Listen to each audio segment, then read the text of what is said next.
Welcome back to the channel and welcome back to my Evo build. Once again, this Evo has been in an accident. That's right, the thumbnail is not clickbait. This thing has been hit again. When it was on its way back from Las Vegas, unfortunately, we had a mishap with the shipper and another car came loose and ran into the back of my car. My car didn't get that much damage. Take a look at their car. And now here's my car. That's what has been taking so much time to get this car ready. Now, let's get this thing finished. Let's get everything dialed in that we need to get dialed in and get this thing on the trailer and over to the dyno. That's enough talking. Let's get started. Now that the bad news is out of the way, I have to get this car apart and find out what kind of damage is going on underneath this bumper.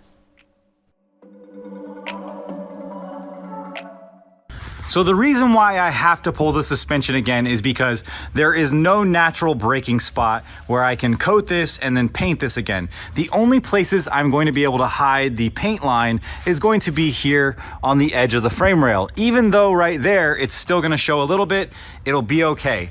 The good news is everything under the car looks okay. It's not unfixable. There is nothing that needs to be replaced other than the exhaust, the rear bumper, and the crash bar. The crash bar is slightly bent upward. These are bent. Those wouldn't be an issue to bend back down, but the problem is when it went up, it kind of shoved the bumper up, causing a little bit more damage there. No big deal. Little scratch on the quarter panel over here, nothing that can't be repaired, very easy. Next step for me though is gonna be getting this exhaust off, getting a new one out here, getting everything put back on, getting that bumper painted and having everything ready to go. It's still gonna get tuned, we're still gonna get everything done, and I wanna get this done very fast. Goal is to have all this finished and back on the road in 1 month. In no time, Lewis got this bumper painted and ready for me to put back onto the car. So now I'm transferring over all of the brackets, and as you can see, the bumper matches perfectly.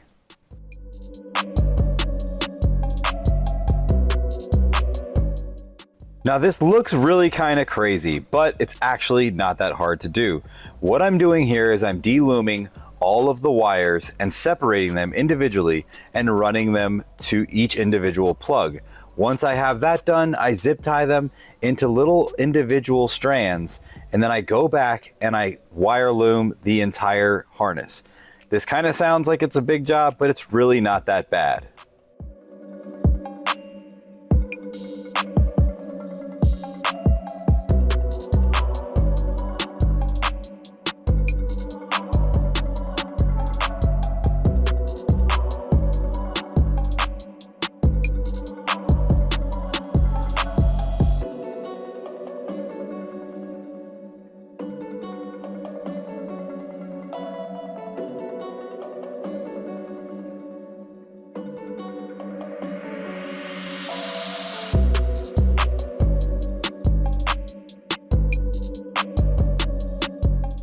So now is a big moment. I actually have the entire wire harness strapped in and everything has been loomed and all the electrical tape is on.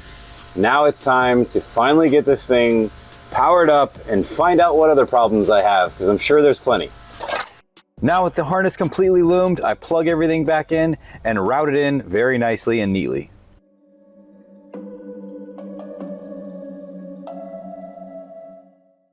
It is the season of giving, and thanks to today's sponsor, Ridge, you don't have to be an elf in Santa's workshop to find the perfect gift for your friends and family this year. Tired of loose keys and bulky wallets? Well, Ridge has the perfect solution for your everyday carry needs. The Ridge wallet comes in 30+ colors and styles, including leather if you'd like to go the more traditional route. Here you see I have the blue titanium one.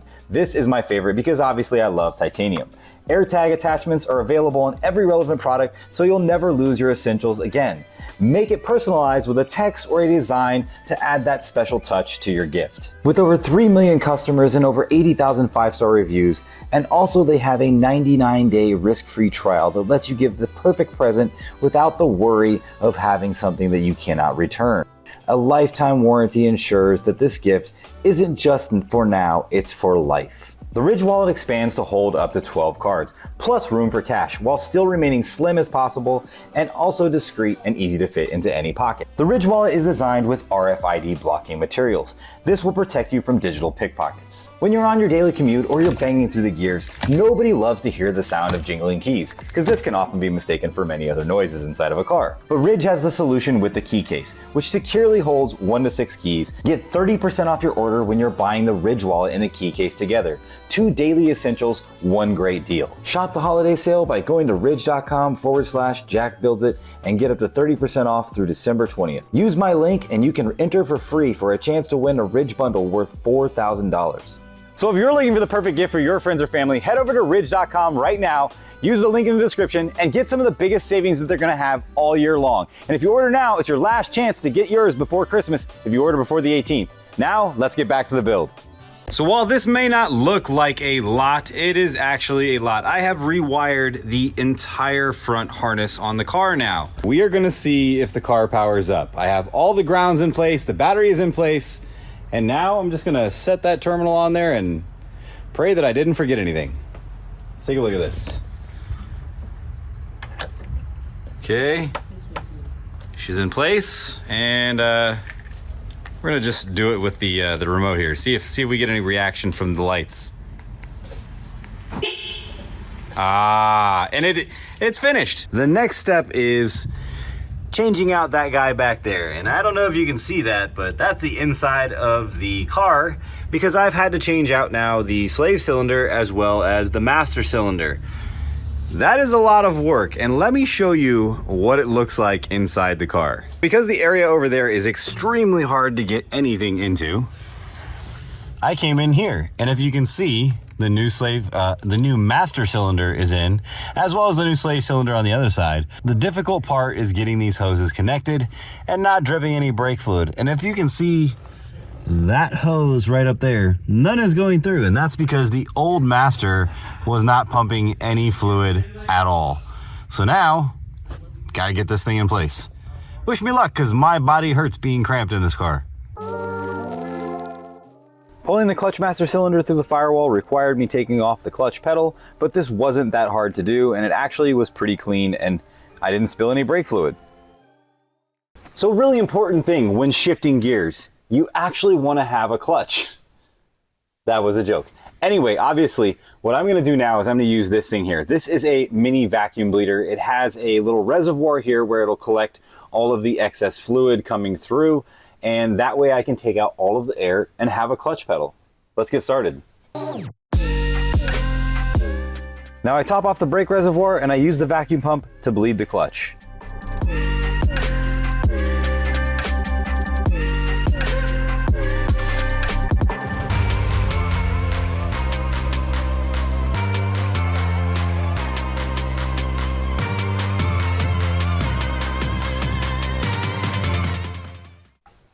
Okay guys, I am going inside the car, and hopefully, just hopefully, all this hard work and my forearms being jacked right now from using that little machine will result in a clutch fork moving. It feels pretty stiff. From the inside here, it's got a little bit of play at the top. It's kind of loose at the top, but I gotta say, it does feel like I have a pretty good clutch pedal right now. So great news, by yourself with a little tiny Mighty Vac, after a little bit of time, you can bleed your own clutch. And this thing actually worked really well. It just takes a little bit of time and your hands get a little tired, but dude, I have clutch pressure now. This is awesome. Here I remove the radio where I have a relocation kit that puts this below the AC controls. Right in the place of where the head unit goes is where I'm gonna put my digital gauges.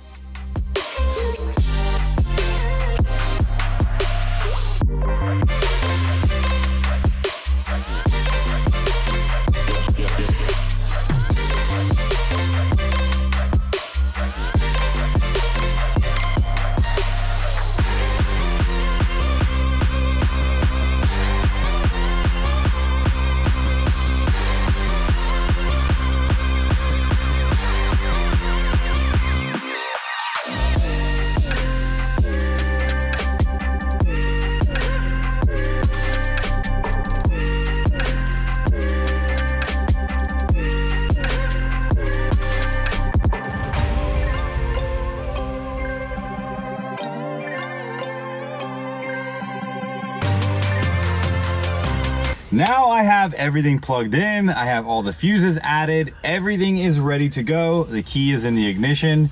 Big moment. Let's see if the gauges actually work. Fingers crossed, because if you remember last night, I was struggling to get this bezel to fit. I got it to fit, it looks good, but ready? And woo-hoo-hoo! That's what I'm talking about, dude. Now we are ready to go to the dyno. Not really. I still have to plug everything else in, get everything buttoned up, and get this thing on the trailer. But before I do all that, I still have to get more things on the car. So let's go get the other stuff on the car. I topped off all the fluids and I made sure all the nuts and bolts were tight on this car, as we only had 4 days really to build this car, so we probably made a lot of mistakes. Not probably, we actually made a bunch. There was a few things that we left loose, there was a few things that we had backwards, but all in all, everything on the car looked pretty good. I checked all the torque settings underneath the car and we were good to go.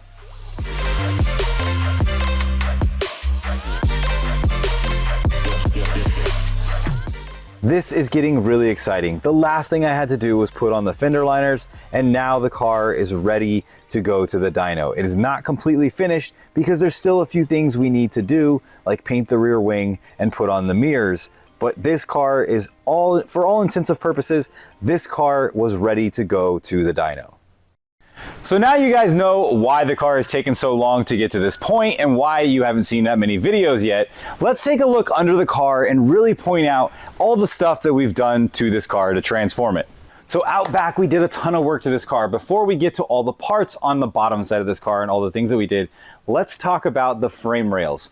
So if you see here, all of these frame rails have been changed out for brand new frame rails. I actually could not find those in the States, and the only place that I could find those frame rails, let me get out your light there so you can see them, was in Ireland. So they still make these and they still have quite a bit of frame rails out there. You just have to seek them overseas, and that's pretty much the only place you're gonna find them. Not only did we change the frame rails though, we actually changed the cross member here for the rear diff. So all of these components, all of these things have been changed out for brand new things. And the reason why that was is because they were rusty and they needed to be changed. So the first thing we see here is this really nice stainless steel exhaust by STM. This is full length, it's 3-inch, and I also have a Blocks test pipe. So this is straight through, it's gonna sound really good, it's gonna sound really loud, what we like, and you're gonna be able to hear those nice cams through this really pretty exhaust. But if we come to the suspension, take a look at these arms. Every single arm on this car has been replaced with new bushings, new ball joints, and has been powder coated with this bronze powder coat with a Casper clear. So it's not satin, it's called Casper because it gives it more of a depth to the satin look, I guess. I'm not really sure, but it looks really good under the car next to this blue.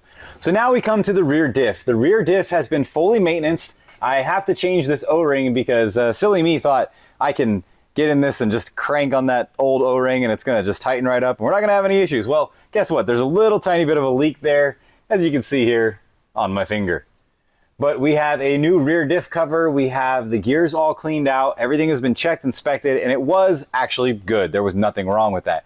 The drive shaft has been balanced. And now we have JXB bushings for the drive shaft. These are the street versions, so they're gonna give a little bit more softer of a ride, a little less vibration. But if you look under here, we have a brand new exhaust shield, we have a brand new gas tank. So this gas tank here cost me almost $900 because I had to buy this from overseas. There is absolutely zero in existence here, and to get it shipped here is where you spend the most of your money. I think I paid 450 euros for this, but after shipping, it came out to about 850, 880, something like that. But now I have the gas tank that is brand new. We have all new suspension, brand new bushings. Everything has been powder coated. But if you look under here, you see the very nice, shiny, texturized coating here. So this is the coating that we got from Teroson. Teroson hooked it up. They came over, they came through when I really needed to get this done in a pinch. We got it coated, we got it painted, and it looks amazing. Honestly, guys, I didn't need to go that far. I could have used tintable Rhino liner and done the same thing, but I mean, come on, why not? It's the same thing under Porsches, so that says something, right? Like, that makes it better. Also, underneath the car, we have BC coilovers to go along with our bronze suspension. So now you see we have our downstream O2 sensor. This is actually for the Y-band sensor. This is going to tell us our air-fuel ratios. This thing, when we first got it, was actually on the test pipe, I believe. Maybe it was on the pipe behind that. We'll have to roll some footage and see where that was, but it was upside down collecting water. And when I removed the sensor, it was full of water and rust. Go figure, right? Being down and then condensation coming through your exhaust. But now we have this brand new exhaust on here. It is tilted perfectly. It's a little close to this. I might have to bend this up a little bit to get that to fit a little better. But I really like the way this has turned out. All the lines have been refreshed. We have new fuel lines here. I'm probably going to, in the future, upgrade this to a anodized aluminum line because I do want to run E85 and I want to run it without having issues with the lines. Obviously, E85 eats your lines up, especially if you don't have PTFE lines. So coming to the front over here, you can see we have the whole cross member here, powder coated shiny black. It just looks amazing underneath here. I thought to myself, you know, I could do this in bronze too, but I think that would kind of contrast really kind of weird with the silver here that we have on our T-case and our transmission. The block has been painted black. We have a brand new oil pan. We have a oil filter, which kind of sticks down a little bit. I'm a little concerned about that. I'm probably going to go back to the OEM one, which is about an inch shorter, and we'll bring it up a little higher. But not only am I going to do that, I'm going to run a Beat Rush under shield here. I think that's going to actually finish the look and keep the car really clean in the engine bay because we don't want to get a lot of dirt on that engine bay. But if you look here again, we have the Casper bronze looking amazing. Thanks so much to Jonathan over at Luxury Choice Powder Coats. If you guys want to get your powder coating done, use him. I met him through a friend of mine, and ever since I've met him, he's done nothing but amazing work for us here at the shop. He's powder coated several wheels, several suspension parts, even parts on the P1. That guy is a really good guy, and he is very fair in the way he works because he will never tell you he hasn't done something. He always tells the truth. That's what I love about working with that guy. But as we move on here, we see we have a turbo back setup on our downpipe. This goes right to the turbo, and this was really not easy to install. There's a bolt to get to that is very difficult to turn at, and it's kind of a pain in the butt. Coming to our charge cooler parts, we have a ETS powder coated black. It's supposed to be wrinkle black. It's a little less wrinkly than the other pipes. I actually kind of like this finish a little more, but these are all ETS. These used to be polished, and this one came in the ETS wrinkle black powder coat. So all the pipes have been powder coated wrinkle black. Under here we have a transmission mounted catch can from STM. This thing looks amazing. The welds, again, very high quality. Really love the work that STM does. They have great customer service, guys.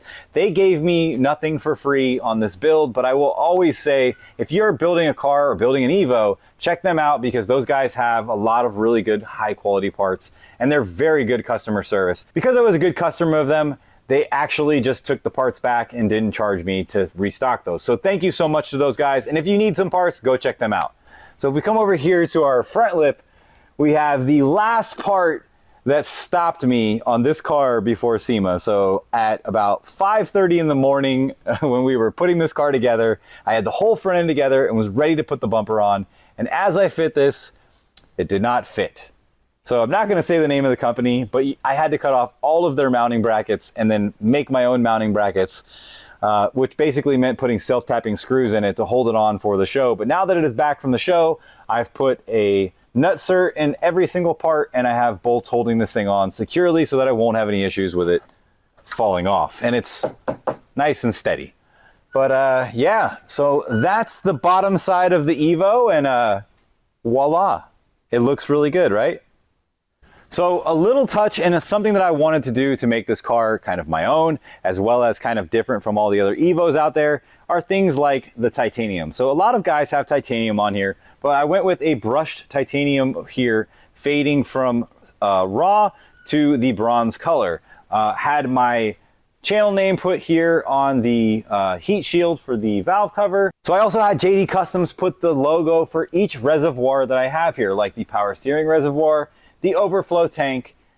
I have the oil cap, as well as the brake reservoir. So this all has been customized to logos that I found online.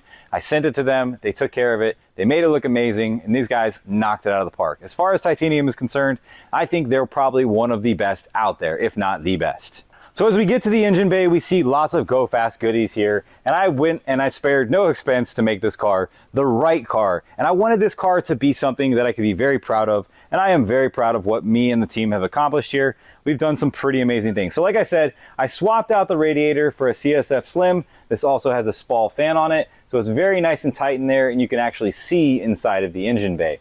Over here we have the ETS charge pipes. They are wrinkle black. They look really, really good. Again, that was Jonathan over at Luxury Choice Powder Coats. Did an amazing job. We have an ETS intake. We have a FP black turbo and an FP manifold. Over here we have a tile blow-off valve, and then down here we have a Turbo Smart wastegate. You can see down in here the transmission looks nice and new. That is because I sanded it down, cleaned it off, and then painted it silver. I really like that nice cast silver look, so a lot of the parts that are cast or that were silver, I just cleaned them up, sanded them down, cleaned the rust off, and then repainted them to make them look good. Nothing has been done to those yet because I haven't broken them yet. Moving on, so as we go to the wiring harness here, something that a lot of people probably will not notice is that this wiring harness has been cleaned up and tucked. So tucked by meaning like it's, you know, tucked. It's not visually completely out of the way, but it looks a lot better than it did from factory. I also thought about doing that over here and making this a little cleaner, but I'm not really worried about that. I want this car to be a more function and form, so that works no matter what. I'm not worried about anything being where it's pinched or being pulled a different direction. Now everything lines up and is sitting right exactly where it needs to be. While it was at SEMA, you might have thought, wow, the wires look really clean, and they did, but I actually stretched them in certain spots where I didn't want to have it stretched, and that was just for the show. Obviously, when we got back, we did the whole wire tuck as you saw earlier. Moving on, so in the top part of the engine here, we have an STM fuel rail kit, an STM fuel feed kit, we have the catch can lines from STM, we have a Skunk 2 intake manifold with a Skunk 2 throttle body. So over here we have our boost line, we have a Fuel Lab fuel pressure gauge, we have a resistor pack because we have upgraded the injectors to FIC 1200 injectors, 1200cc injectors.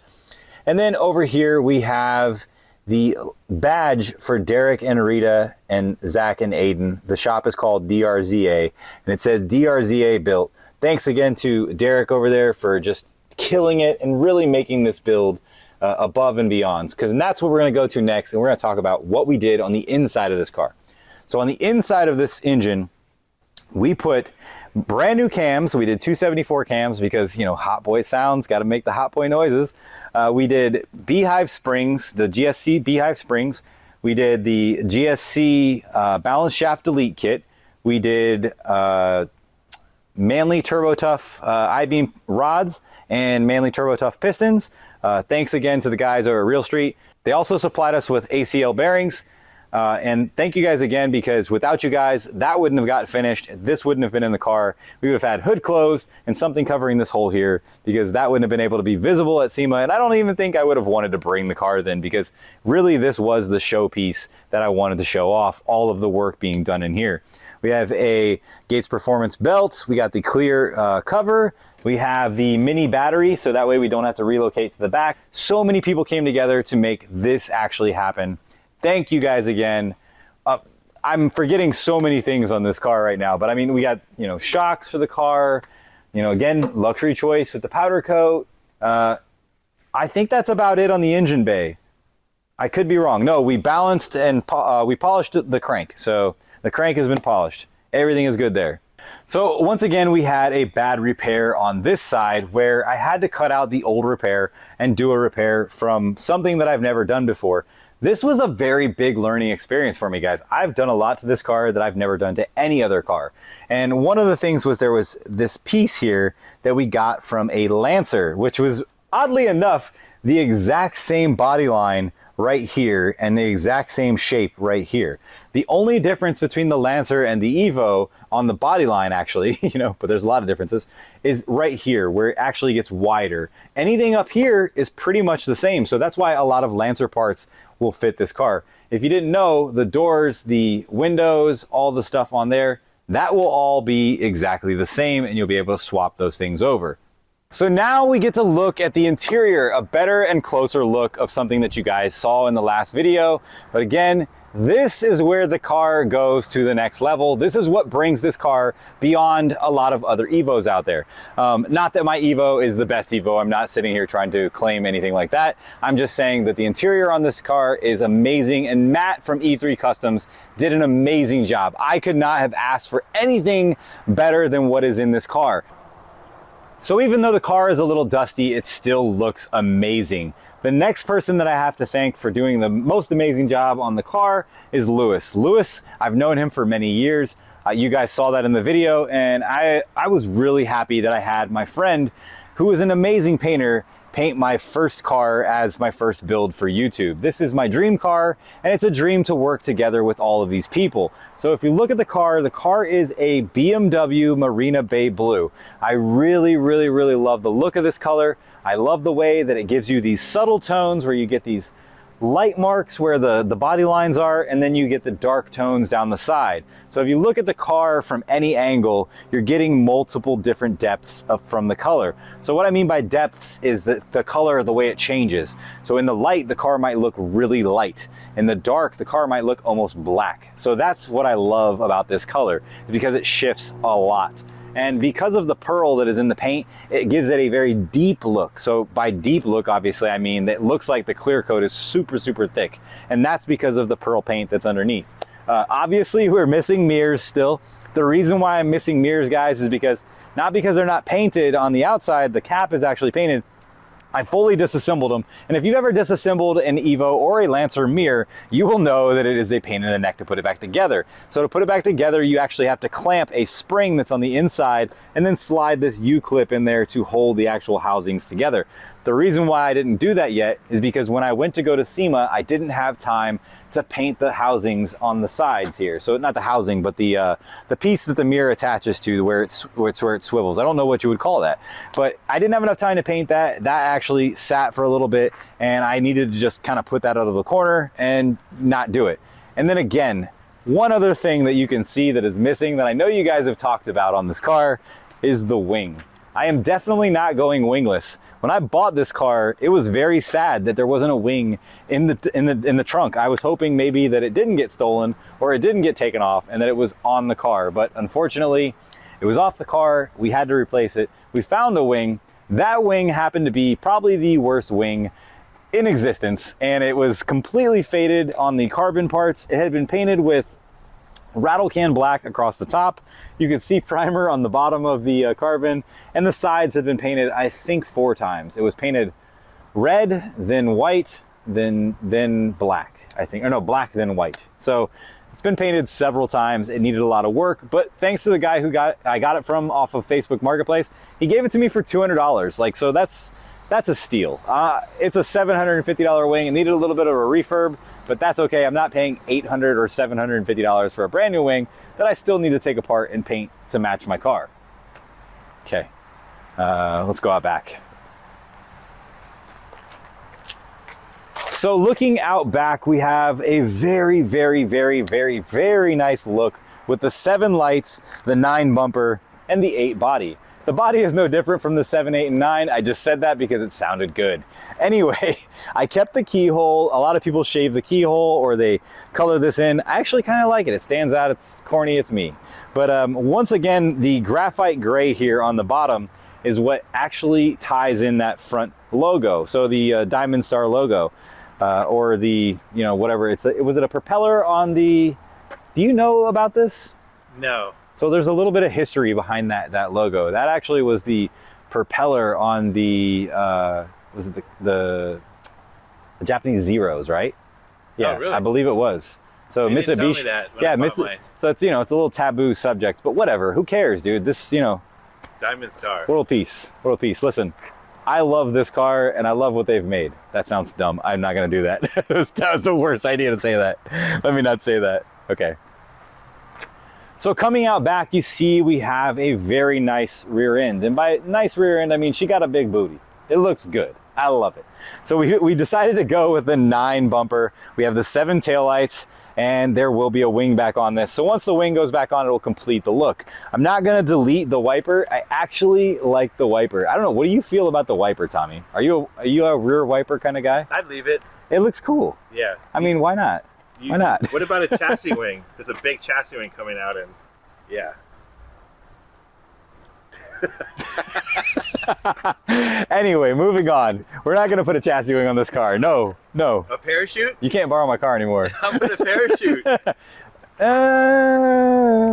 Okay. If we go that fast. Okay. Maybe. I don't know. Anyway, we're special. It's getting dark. We're out past our bedtimes. We have the roll call here for everybody who contributed during the build. Thank you guys so much. I forgot to mention that EBC actually shipped me brakes a week before the SEMA show, so I was able to put those on last minute as well. I haven't even driven the car yet, so I don't know how they perform, but from what I know and all my friends who use EBC brakes and the guys over at EBC brakes, they perform really good. I got the blue stuff on there along with their silver coated rotors slotted and drilled. So, all right, ready? Moving on to the wheels. These are not on any other cars except besides Scott, the president of Koenig, which he told me that he had these wheels already on his car, which I was like, hey, I thought this was special and you were gonna give me wheels that nobody else ever had. It's not fair. It's not nice, Scott. Just kidding. I'm kidding. I love these wheels. A lot of people have not grown to like these wheels in the comments, but I mean, come on, guys. Like, these are beautiful. And the funny thing is, at SEMA's where I saw these wheels, I did not know that they were gonna match my control arms, but this matches the bronze really, really well. It doesn't have the Casper look exactly, but it looks very, very, very close, which is really cool. And in the rear here, instead of rolling this like most people do, I rolled the hem flange, which will give me a lot more clearance when I go to lower this. Even when it goes under load and it starts to tuck down, we won't have any issues with rubbing or anything like that. At least I think, or I hope so. Moving on to the rest of the car though, everything came out beautiful. I decided to go with orange marker lights, keep the old stock, keep the stock 8 lights. I really like the way they look. A lot of people don't like the way they look. They want the JDM ones. I think those look cool too. But to go with this car, I think this would fit the car. But to keep with the personality of this car, using something old and bringing this thing back to life, I decided these are the lights that I'm gonna go with. So I went ahead on eBay and I paid $1,500 for 2 lights, and one of them was broken. Yes, not broken like doesn't work, but just broken, like because the tab was broken off. And that wasn't the guy's fault, he advertised that. But $1,500 for lights, that's a lot of money. It's a lot of money. Take a look on the interior of the car. So as you see here, if we look, everything has a French seam, a blue stitch. It looks really, really, really good. We have that fading pattern all throughout here. That is one of my favorite parts. And of course, I mean, you see right there, that's my Recaro keychain from SEMA 2021. So, I mean, I got to put it on that for this car, you know? Like, come on, man. The shifter, huge thanks to WK for sending this out. This thing is awesome. I love the notchy feel of this. I'm really going to enjoy driving this. And I actually rode in the one in the UK and he had the exact same shifter. And when I asked him about it, he said it's one of the best shifters he ever had. And that sold me right there. So anyway, moving on, the interior is not fully assembled yet because I am going to put a 9 center console on here. Originally, I was going to put the gauges down here, but with this little bit of space here, it really wouldn't have fit. And I didn't think it was gonna look as good. So I decided instead of doing that, I'm gonna change my mind and go back to just having a 9 center console shifter cover. And I think that's gonna turn out just fine. I think it's gonna look good. It's gonna be clean and nice and neat in the car. Over here, we have a Autometer gauge pod. And as you saw earlier in the episode, I struggled with this because I bought a 52 millimeter and I have 60 millimeter gauges. So stay in school, kids. Make sure you pay attention to your math teacher and don't be like me. Full leather dash, and as you can see, just like Matt said in the last video, everything follows the door into the dash. It's amazing. It looks so good. He put blue Alcantara. Take a look at the blue Alcantara in that side over there. Just for giggles, Matt's like, I'm gonna put blue Alcantara inside the door right there. And I'm like, dude, I love it. Like, that is one of those little added touches that really, that's the thing, man. It's like just those little things. But we got the blue seat belt. That right there looks amazing. Alcantara headliner, Alcantara covers on the mirrors. He also deleted the mirror in here because one of my mirrors was broken, so he made it nice and smooth. And I mean, dude, looks amazing, looks awesome. I think that's it for the interior. So now that you guys have seen the car, the next step is going to be getting the car over to the dyno and making some big power. So gonna have to wait till next time. Thanks again for watching, guys. I really appreciate everything you guys have done for me. The comments, just the love, everything from the Evo community. But until next time, I'll see you in the next one, making some power, hopefully not blowing my engine. And yeah, peace.